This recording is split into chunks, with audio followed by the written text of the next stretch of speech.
காவலுக்குரிய தெய்வமாக விளங்கக்கூடிய கால பைரவர். நீ குழந்தையே இல்ல சரியான ஆரோக்கியமான குழந்தை பிறக்கல அப்படிங்கிற மாதிரி பிரச்சனை இருக்கிறவங்க எல்லாருமே ஒரு நாய் வளர்க்கணும். நாயின்னு ஒன்று வளர்த்தா அதை ரொம்ப ஆரோக்கியமாக, அதை நல்லா சுத்தமாக, அதை பேணி பாதுகாத்து அதுக்கு உண்டான மரியாதையை கொடுத்து அதை நாம் வளர்க்கணும். இன்னும் சொல்ல போனால் சாப்பாடு ஊட்டுறவங்க கூட நிறைய பேர் இருக்கிறாங்க குழந்தை மாதிரி.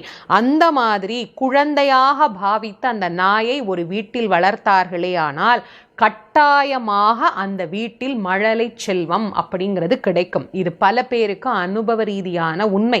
ஏன்னா அந்த நாய் பைரவரினுடைய வாகனம் பிரார்த்தனை பண்ணுமா, இந்த வீட்டில் என்ன இப்படி குழந்தை மாதிரி பார்க்குறாங்களே, இவங்களுக்கு ஒரு குழந்தை பிறந்தா அந்த குழந்தை சாப்பிட்ட எச்சி சாப்பாட்டை நான் சாப்பிடணும் பைரவரே அப்படின்னு அது பைரவர்கிட்டையும் கடவுள்கிட்டையும் வேண்டுமா.